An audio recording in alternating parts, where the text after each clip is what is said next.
thank you guys for showing up. And I am not by any means an expert on this topic, but it is really exciting to me. And I do try to kind of keep like one eye open and an ear open for what's happening in the world of haptics for VR training, because just thinking about how we interact with VR, one of the components that kind of feels to be a little bit shallow in a lot of VR experiences is the ability to feel the experience, right? And so it's fascinating to me how people are coming up with all of these different, very creative sometimes ways to make VR more immersive and give you back some of those sensations. Yeah. Does anybody want to share anything that they've found or seen recently that might be a really cool haptic experience, like some gloves or treadmills or anything like that?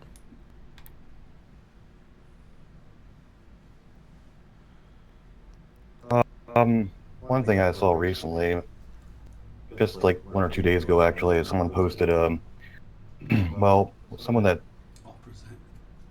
is from a VR company that I know, they posted like a article on LinkedIn about like these shoes that people wear.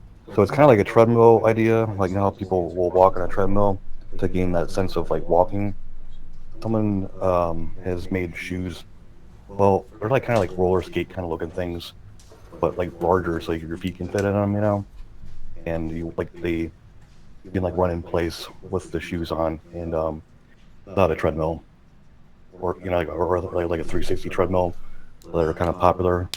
These are just like standalone shoes that like roll in place on the ground, and I can see myself using those actually. That's cool. Yeah, I think I might have an example of some boots in here, but yeah, that's it's definitely the way they work is pretty crazy. Like some of the solutions are, when I see it, it's like, wow, I didn't even know that was possible. Um, yeah, so I'm gonna go ahead and just start Have you? reading. Oh, Hi. Yeah, this is Jovi. Um, Maybe you're going to talk about this one. Have you seen I think it's the holotile floor from Disney? That looks pretty cool. yeah, they're like they kind of rotate around. I Yeah. found a video of a guy who got to try them out, so I included that in there. Those are that just seems awesome, like almost walking Yeah. on like moving sand, maybe. Yeah, it looks so natural, right? It feels, and you don't have anything strapped around, and it just feels like, oh, wow. Yeah, there's I guess the way that they move, you do need some orientation time. So there's like a little 15 or like 10 or 15-minute exercise or something. He talks about it in the video where you kind of get acquainted with it. It like runs you through a little exercise so you get used to the movement style. And yeah, then it always directs you back to the middle. Anyway, we'll take a look at it. It's pretty cool. Let's see. All right, so I wanted to talk about like, oops, it's not going back. What are haptics in general? Wearables versus equipment, and then I have some links for you guys to check out on some, I guess, the future of AR and VR tech and haptics. Just some of the highlights from CES and AWE this year that I don't think we'll run through everything. I haven't watched all of these, but they are pretty reliable overviews I've found from those creators. But yeah, let's get started. Just in general, what are haptics? So that's mostly that tactile feedback that you experience in virtual reality. You can experience that through the controllers, like when they vibrate, or specialized gloves, bodysuits, or other simulated equipment. So that might be like, for games, we've seen a lot of guns, even swords and that kind of thing. And for training, we might see things like tools, maybe even like a 3D printed tool that you can fit to your controller that helps simulate some sort of specialized training. And right, what might be creating that sensation of touch in with those tools, with those with that haptics equipment, might be vibration or air pockets or fluid pockets that fill on, I guess, as programmed. Some that even can simulate texture or resistance to create pressure, and simulating those touch sensations. And sometimes pain, actually. There are even there's at least one of the vests that I have a video of in here can even simulate pain, I think, through like electric shock. That seems like maybe a little too immersive for me. I don't know about you guys. Maybe I would try it, but I definitely wouldn't pay the $5,000 for one.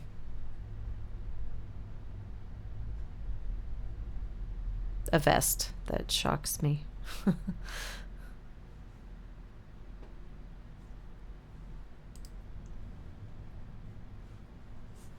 Okay. So wearables versus equipment. So we've under wearables, and this was just kind of my own way of thinking about it and breaking it down.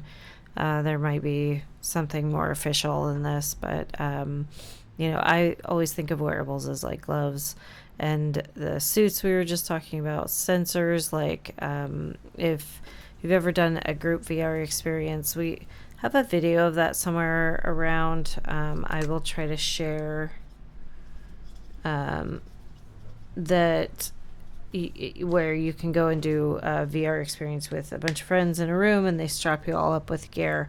And we had some sensors that we attached to our ankles and wrists, and I think maybe like shoulders and different places, but you also wear a backpack and everything. It was a lot of equipment, but it was able to track your foot and hand and all of your movements, so that the experience was a little bit more realistic in how you moved in the VR simulation. So depending on like the type of experience that you're creating, you have different options for like all of these haptics wearables that we put on our body. Equipment might be things that we talked about, like controller attachments and accessories, consoles, like for like maybe flight training, or vehicle equipment training, which might need like pedals or wheels, etc. And lastly, walking devices like omnidirectional treadmills, the footwear, boots, that Jay mentioned, and sometimes even platforms like the Disney moving platform that Yovi mentioned.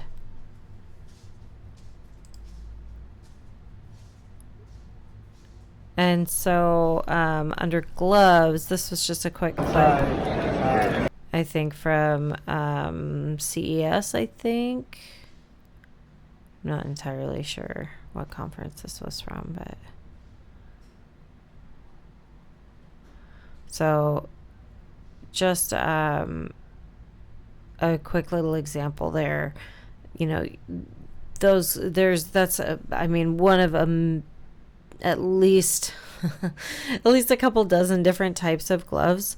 There's so many. You know, if you look on your own, you'll see ones that are like extremely involved and have like whole attachments and equipment that you need in order to operate it. Like, it's not really standalone. And there are ones that are like very sleek and look like kind of just a one of those thin winter, you know, $1.99 gloves from a pharmacy type of gloves that just apparently have a lot of really incredible functionality built in underneath that. So so there's a huge variety of how these things are built, and what method they use to simulate touch.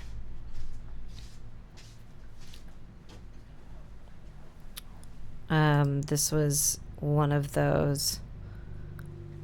We'll wait through the ad for a moment.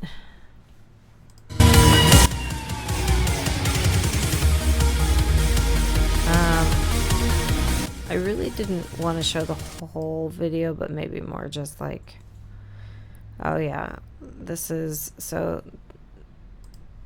him on the left here. This is what's happening on the glove. So you see these little dots at the ends of his fingers and at his wrist that activate when he is touching or holding something. And what I really, really loved about this particular example was how, in, I think, a really good fashion for training, you'll see there's like a ghost hand that moves and animates the action that the game wants him to take. So he's kind of walking through a tutorial. It's probably showing him how to use the game, and I just thought that was a really awesome example of how to create that onboarding experience that kind of ghosts and shows you what you should be doing. So we'll take a look real quick. Hold down button. Ah, that's really cool. You can feel it in your finger and across the hand. So you can see the little pads light up here at the bottom. Oh, thank you. When he... Super close. Well, most of the time. Yep, and there we see the yellow ghost hand is kind of showing him what to do. And the grayish ghost hand that's his actual hand. So you... No, oh dear, wrong one. You see both at the same time, and it kind of, you know, is very direct about, like, this is what you need to do. That bright color, kind of repeating the action over and over again. That was just a good way to demonstrate that.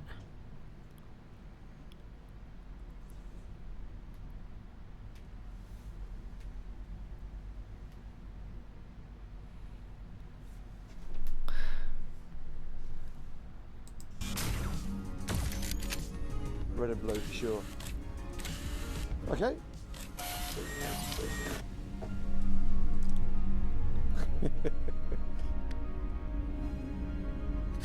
Don't get me wrong, hand tracking isn't perfect, but it's quite magical when it works. Then we got some text instructions and some like kind of directional cues, which is pretty cool, I think.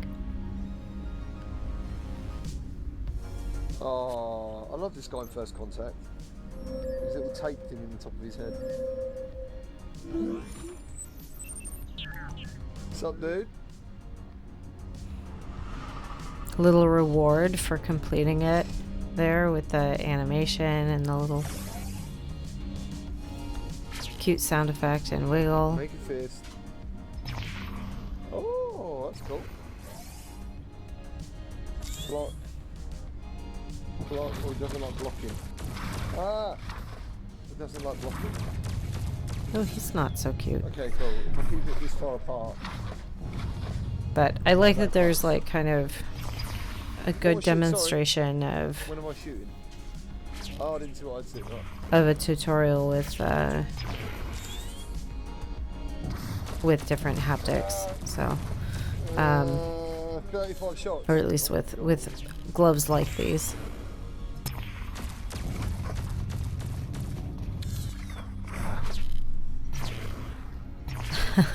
That looks pretty fun. I have You not should, tried it's this really one. cool.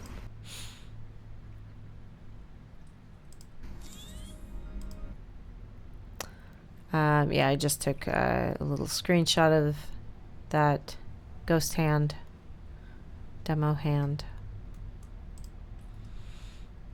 And then I don't know if anybody has tried any gloves that they want to share. I haven't actually tried them out, so I mean, we know about like haptics and the controller, right? Like the controller buzzing, and I think some games use it more than others, but I have not had a chance to try out some cool haptics gloves.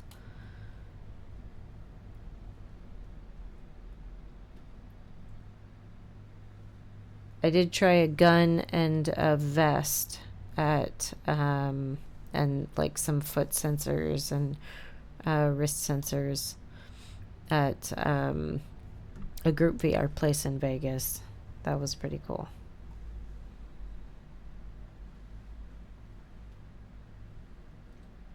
It was not painful.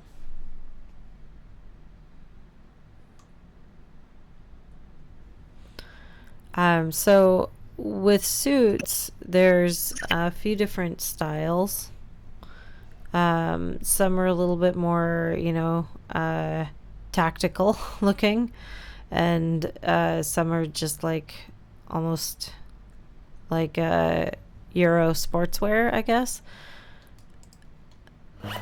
This But is a VR haptic suit. these It's a VR vest that has influencers, built there into the is such a suit thing, that vibrate inside of the game you're playing. If you get shot demo in the some of these game, different it's gonna react and vests vibrate the section of and the body suits. that you got shot. It also works with things like rain. Hey Tristia, Or when you shoot, the you feel vest that you vibration on your wore, arms as well, from the arm uh, attachments. was it heavy at all? It was a little on the heavier side. It was probably closer to this style, maybe even a bit bulkier. Yeah, it was a lot of setup. I remember wearing like after with the backpack, because you had like this backpack with batteries and everything, and all the connections to your headset. It was not really fully wireless, so you're basically wearing a VR ready computer on your back with battery packs. And the Oh wow. vest, yeah, the vest, the headset, headphones, and then we had our weapon, which was basically like a giant plastic Nerf gun with sensors inside, and ankle and wrist sensors. And with those, like when you got shot or hit by the enemy, they would vibrate, or like a certain part of the vest, or even your ankle sensors. You know, if something was on your leg, like it felt like something was happening to your leg. Like it wasn't, you know, exactly the same sensation, but it lines up enough with the timing of things and the air and the visual like input, that it really does feel like something is happening. Like it's not you know that, you know, a zombie is not actually biting your arm, but something is happening to your arm and it's annoying, and you can see it happening. So even like if you look in that area, so you immediately, like, you know, you got hit if you got hit. It's kind of like how your brain just fills in the extra information, the missing information. Like there is a legitimate sense of panic sometimes when you're, you know, so much is happening at once, just as it would be in a real life situation. Like if you were being attacked by, say, a group of, you know, mutant alien bugs.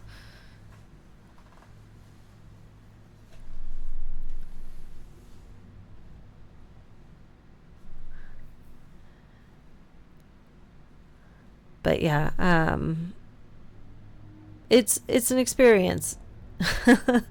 I recommend it. Maybe choose, or like, I don't know, if you're sensitive, maybe start with something that's, you know, not very terrifying, like alien invasion or zombies. At CES, I tried a haptic suit that literally shocks you. Yes, the OWO skin will actually shock you when you get Were hit you in a able game. to control the like degree of haptic feedback at all? I'm just curious because there are folks who might be have like overstimulation, Yeah, and I'm definitely. just curious if that's a thing. Yeah. I think there was some general kind of testing back and forth on some things when we first got started. I don't think that there was really I don't think that there was really like threshold testing. So like if to like comfort level testing, I don't think that there was really that kind of thing. I wouldn't say like what we experienced was definitely not in the realm of painful. Um, so I don't, yeah. Uh, I mean, to answer your question, no, they didn't do that, but for that purpose exactly. I think they did test all the equipment just to get like, to see if everything's working properly. I did have something where like my visual input was like overlaid, like crisscrossed almost. And so it took some time to fix that in the beginning. Um, that was apparently something very rare that they experienced. It's usually like low battery stuff. Um, and I think we might have had that too, but yeah, it was really a worthwhile experience. I think it was probably like $60 a person, $60 or $80 a person for like an hour and a half of gameplay.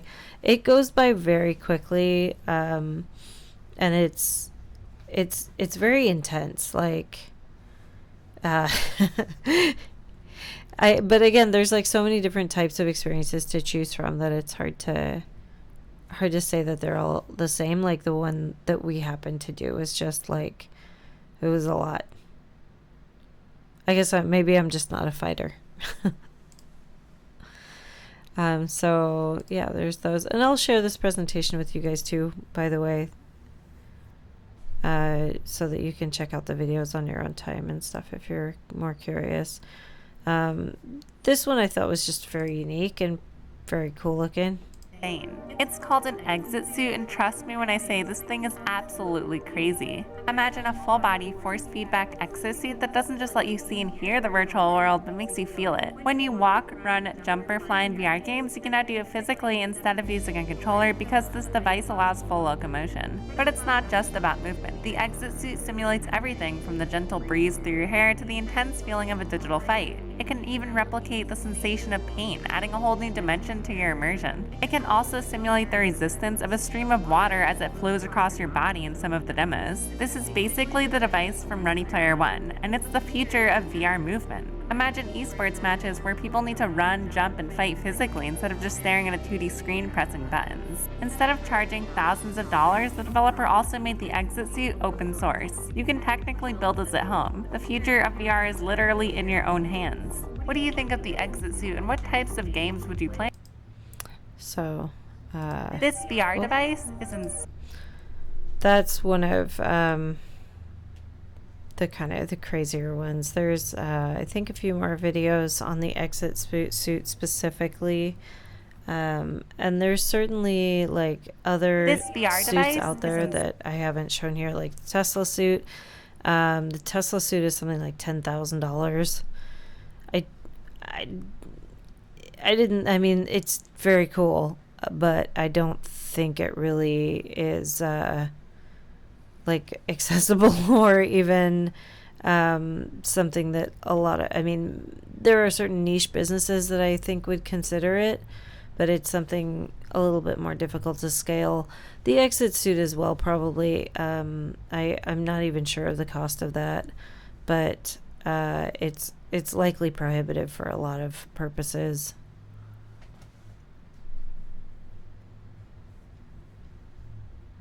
This VR device. Oh. And then I wanted to just briefly mention consoles and show some examples. So one of the kind of strongest suits of VR is, you know, being able to simulate those actions and create that muscle memory, which is so important for operating vehicles and heavy equipment. And that's why we see this type of VR training, I think, a little bit more when we think of VR. Like this is the ideal use case, right? Like flight training is something that the military's been doing for, I think, more than a decade at least with VR. And when, you know, we think about that type of training, you don't build the same reaction and behaviors and muscle memory with like a PC interface for this type of training. Like you somehow need to simulate that console or whatever it is that they're interacting with. And that's where, you know, you can either work with certain companies to either I guess maybe even lease or you know, have contracts with to manage this equipment, and then or even customize it to, you know, whatever type of training that you are creating. And that, you know, creates your physical interaction, or at least the baseline for your physical interaction that you can think about incorporating.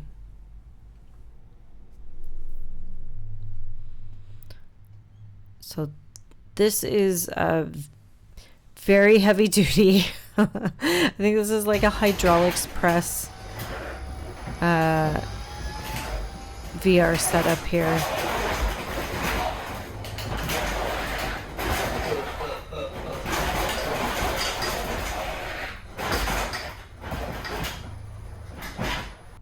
Now, I think that's for a racing game, but you get the idea. It's very much tailored to this guy's preference, but that might be something that you need to consider if you're working on something for flight simulation training, or for, you know, training, military training for operating a tank in rough terrain. You know, that might be something you want to get them used to. So depending on your purpose and your use case, you know, these things are possible. It's just, you know, it's going to be a pretty niche case where you need a setup of this depth. And then treadmills and walking devices. We mentioned there's some pretty interesting innovations going on. This video has the top top 5. I'm Andrea Salinas. I know that for too many families in Oregon, day-to-day living. How we move in VR is still one of the most fundamental issues. Virtual reality works well because interactions so I think, here they mentioned exhausting. So something that provides shoes. more immersion, less VR sickness, and you get to sit down is a win-win-win. Here's one of those boots. It looks like that's a sit-only type of boot. Sort of like when you So scroll it's on a your little phone, odd, put your fingers at your but feet. it's an interesting Cyber option. shoes just clip onto your existing go into a movement function system. This tiny device solves a big issue in VR whilst keeping my hip position neutral. Deck remove, so I'm not familiar with this one.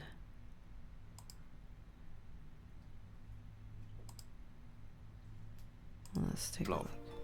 No more awkward exchanges between your head and body position. Decker Move gives more of a natural element to locomotion. Although it's not a treadmill or walking replacement, still for the size and convenience, it needed to be in the top 5. That's interesting. At number So 3, it kind of seems like that was a sensor to detect which way your body's facing, and then it just kind of assumes your movement. Interesting. Is VR treadmill shoes. Now, Are there these are the many ones that different you were companies talking and about, Jay? individuals working on treadmill shoes, so I won't pinpoint one specific creator, but this would be an incredible option if perfected. A simple add-on to your shoes that allows you to simulate the ground underneath. If a commercial product becomes available, Yeah, kind this of. would be massive. No bulky of a piece of They didn't really use a equipment, treadmill or like a just something that platform can like give that you though. They're just infinite kind of on walking the freedom, yeah, like those are the ones something that the size of shoes. free aim. That's The the one I reason was why this is saw a low video on on the Free list aim. is a couple the days lack of ago. development That's this the one right product there. has received. Cool. I get the sense this is an I could see incredibly myself hard using problem those. to solve that requires heavy Those look kind of fun to funding. use, Hopefully actually. a company can make a commercial breakthrough with treadmill shoes. I would think they cost maybe less than a treadmill too, but who knows? No, they might be Before I get to the next more one, expensive. You never know. Huh. Yeah, they look interesting. I still think it might take a little getting used to.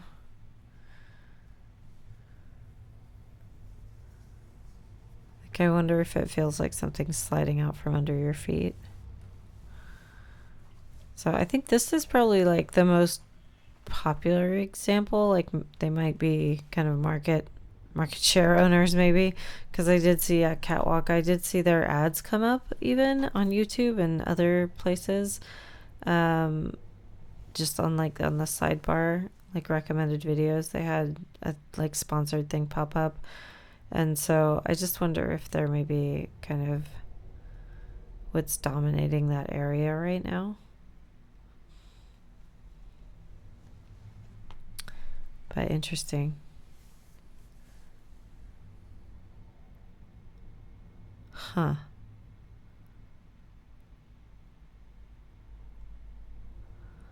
So, Infinidec. Okay, yeah, I haven't, Patients that have trouble using their legs. So the applications of this treadmill specifically extend way beyond VR and more medical, military, and hopefully one day consumer markets. The Infinidec was even used in the film Ready Player One. This is the gold standard in VR movement, and it works by calculating your position and velocity to keep you central to the treadmill. I've really got my fingers crossed to companies like Infinidec to really double down on shrinking this for the average consumer. Because if VR is the next computing platform, I can see one of these in everyone's home. This is... I've been informed that that is what they tend to use in military VR training, that style of VR treadmill when they do use that. So I think that, yeah, that was it for what they recommend there. So definitely a lot of different types of solutions. This was what Yovi mentioned earlier, the Disney omnidirectional tiles. And actually, one specific thing that I have reservations about, but I'll get to that in a minute. Now, I don't know that anyone's actually fully explained exactly how this thing works yet, but you can see that they're basically walking across a huge number of these tiny 1-inch discs that are spinning on top of their bases like a bunch of tiny treadmills, and then turning to match the direction that you're walking. So obviously a normal treadmill is one direction, right? Just one flat plane moving forward and spinning around, so you always know exactly where you're going. But let's say you want to build a treadmill that's responsive and can go in any direction. Well, a flat treadmill, it would be really hard, right? It would have to spin around quickly to match whatever direction you're walking, which is just kind of insane. So instead, built into the floor is a bunch of articulating cones with discs on top of them with motors inside to spin those discs. Okay, and then the key here is the discs are tilted, so only the edge of the disc in the air is the part that's actually touching what's on the floor. So it's less of a flat treadmill and more of a bunch of small blades that are rotating under your feet. So when you walk forward, they spin clockwise to move your foot back to the middle once it's landed. And actually when you walk backwards, they spin counterclockwise to move your foot back to the middle. So no matter where you go, whatever direction you walk, no matter how long or how fast your stride is, it'll always pull you right back to the middle. So I've seen these videos that Disney's put out of this guy walking on it. So, but we got to work our way up to that, you know. That just how that works, I thought was incredibly fascinating.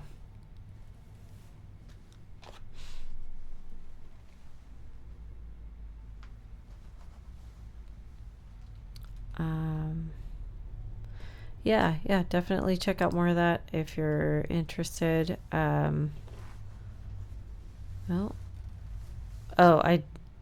did want to, yep, I thought this part was actually kind of neat. So here he shows that the console that kind of tells you what's going on, what the tiles are doing. And this program has a sensor that he's wearing, or that's like watching his wrist, and he's controlling where that box goes.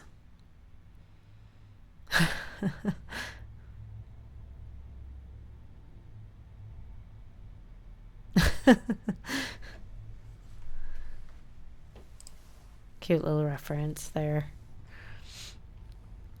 But yeah, that's definitely something that I would get a pass to Disney World to go and try out. Not sure if it's available or not, but if any of you get a chance to see that or try that, please let me know how, when, and where, and I will be there.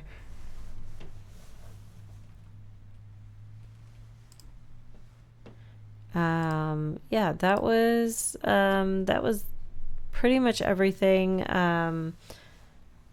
I know we're getting close on time here, and I didn't have anything specific that I wanted to share with you guys from these, but here's just a couple of videos to watch from CES and AWE this year. They always cover some pretty amazing things that are happening in the world of haptics, and just showcasing what some of the world's researchers and engineers are working on to kind of make VR more immersive for us.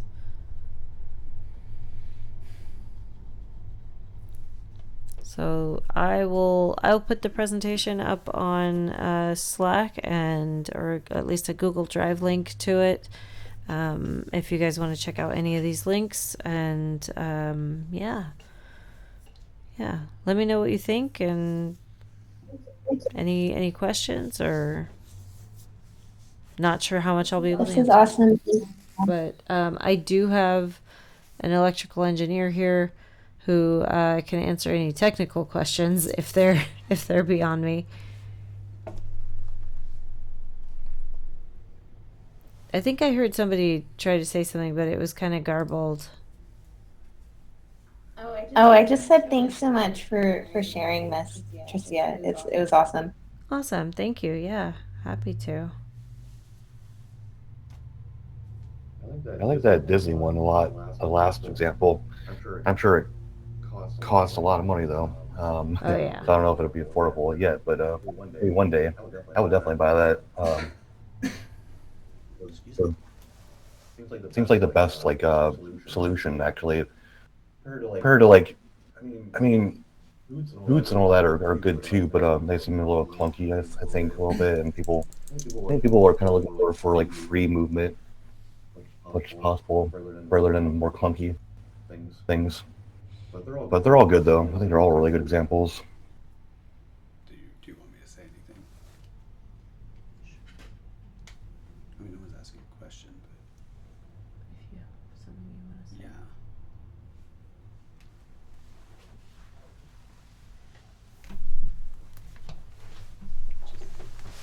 I know that wasn't a question. I'm the electrical computer engineer she was talking about. The one that I like the most as far as hardware goes and use cases is actually the one that kind of looks like a marionette, that exit suit. And the biggest reason is because it's actually less hardware overall. I mean, you can see some of these rigs and setups get just ridiculous. The one with hydraulics. The hydraulics and all that stuff. And not only that, but the ability of that system to withhold against a constant abuse increases the cost. What I really like about this particular one, because all that weight is essentially distributed throughout the suit, you're actually minimizing most of it. And there's a particular spot in this video where it's rigged up. You can see that it's rigged on the arms as well as the legs. And this doesn't have gloves, obviously. I don't know how much the physical suit feedback is either, but realistically, it's going to be a lot easier to wear some kind of suit that stays close to your body, and also allows you to have the battery power to power all these things, all these devices. What I don't like about the treadmill systems is that there's such significant power use for some of these things, especially when you have actuators that are, for instance, manipulating your arms. And that doesn't sound like it's useful, but you can eliminate the need for a physical prop if you, for instance, can make the arm marionette system that like they've got here, this kind of suit, hold your arms in place when you get to a certain point, to where you can't go any further. That's just as far as it goes. It can essentially create that object without having to physically make it. You can't really do that with any other system, including the treadmills. So that's why I think in this particular technology is the one to watch for the overall best system. You can run, you can jump, you can do all the things, and you can actually fly.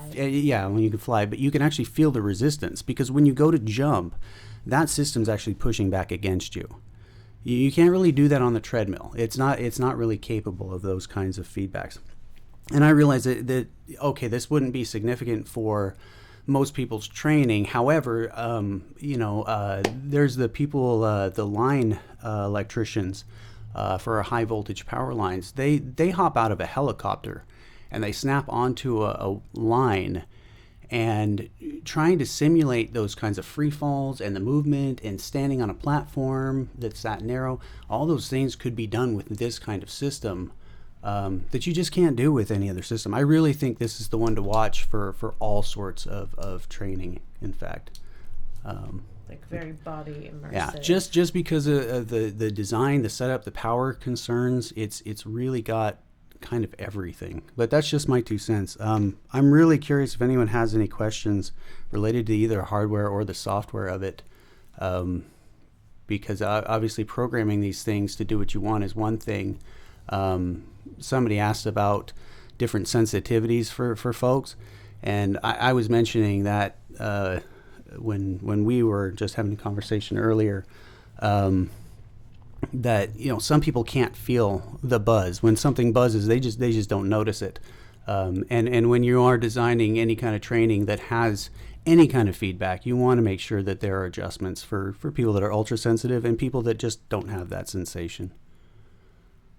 But any questions, I'd love to answer them.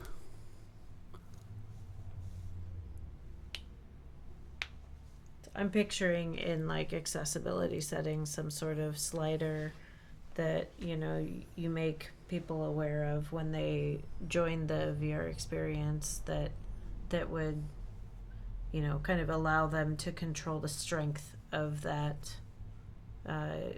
haptic feedback.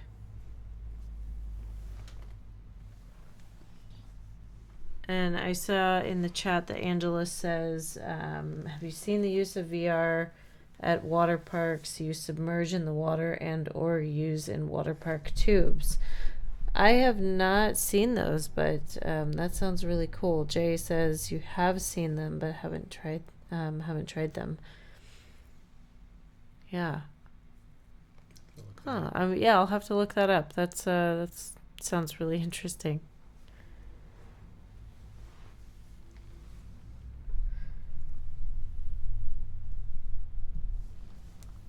Somewhere in Pennsylvania. Yeah, cool. That's pretty far for me, so I'll see if I can find one closer by.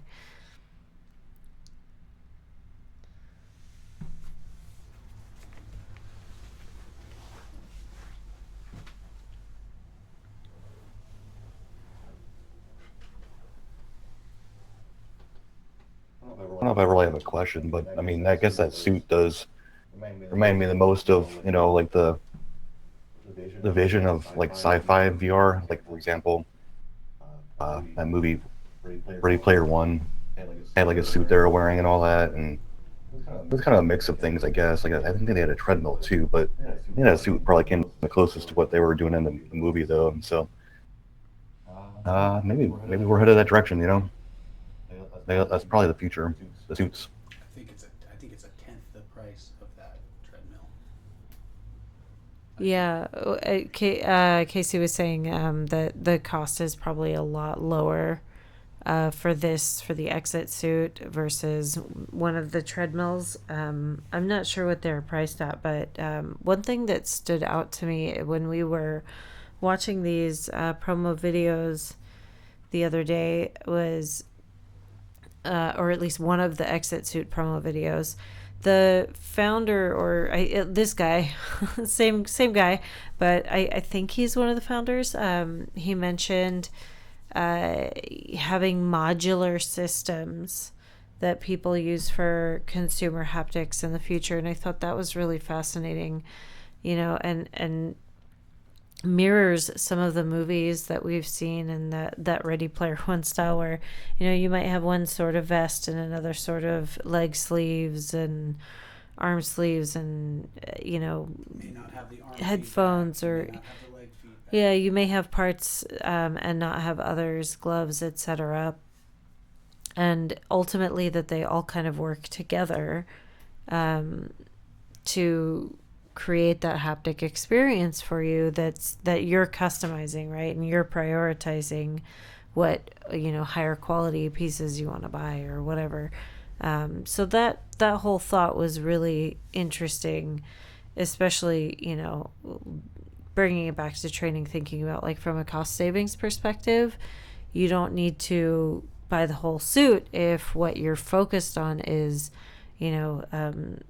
maybe upper body only, or just the arms, or whatever part that you, or just the gloves maybe, that you, whatever part you need to focus on. So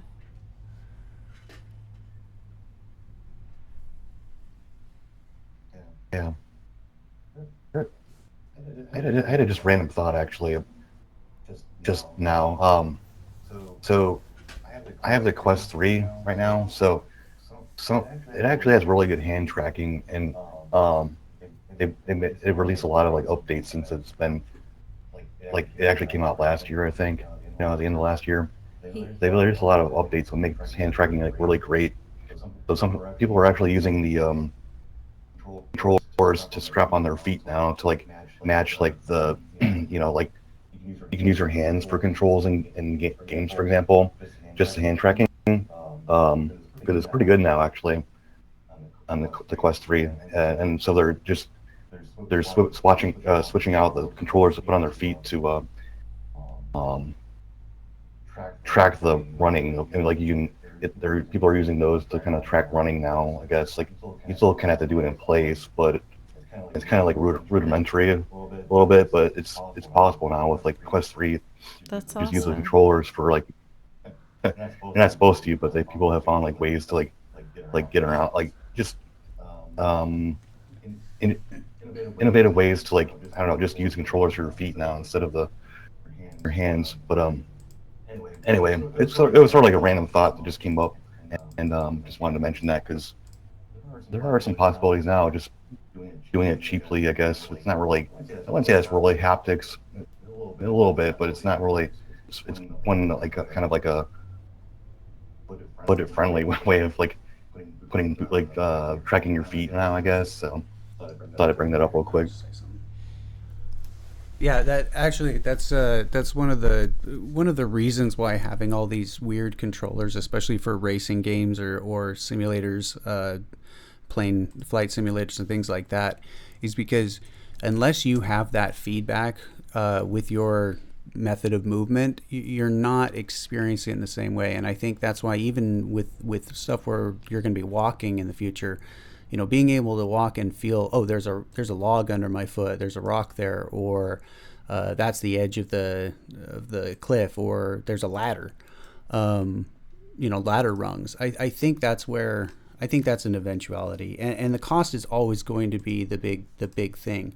In fact, the reason that the tracking got so much better was because the batteries got smaller.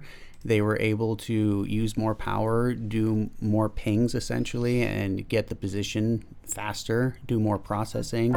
It all goes hand in hand. So, as the technology gets cheaper, it will get better. Most of the stuff is probably already possible. It's just, it's exorbitantly expensive. The do-it-yourself kits, there's a lot of folks who are taking controllers apart. They're doing their own dev mode type modifications of the games, like you're saying.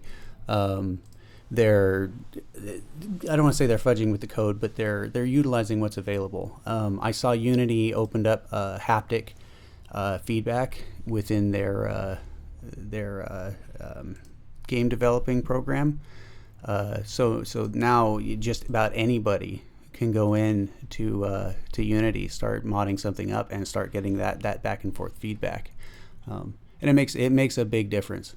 A lot of these folks are doing it with guns because the recoil fire on a gun, it changes how you shoot. It does make a difference in how you actually play the game or train. In some of these cases, are training military, so that recoil is important. But yeah, it's all down to power. You can't do the recoil without electricity, so batteries get smaller, the tracking will get better. Yeah, it's exciting. It's exciting times. A bunch of new battery styles coming out too, so we're going to see some interesting wearables in the near future.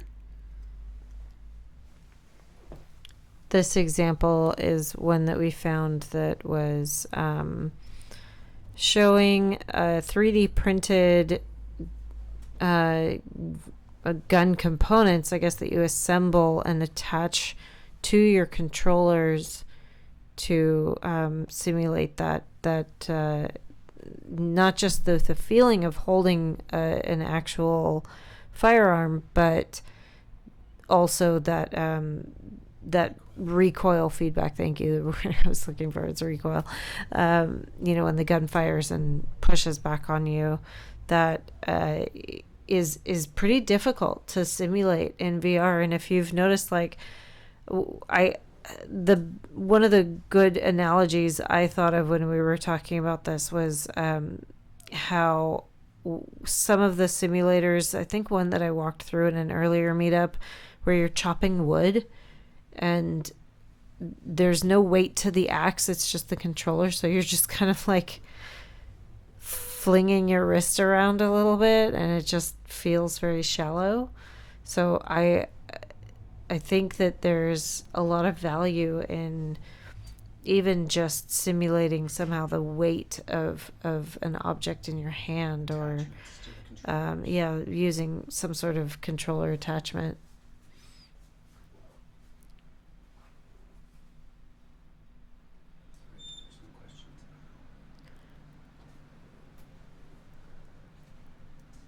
Well, that was all I've got for tonight. Unless we've got any other questions or things people want to share with the group.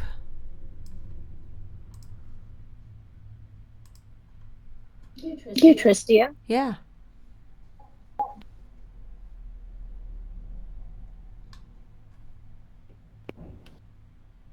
Thank you so much.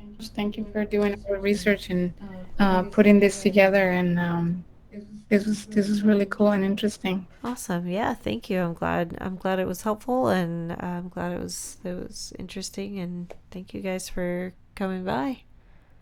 As always, it's fun to be here. Talk about awesome things happening in tech, so I'm glad to be able to do that with you guys. Yeah, thanks for sharing. Good stuff.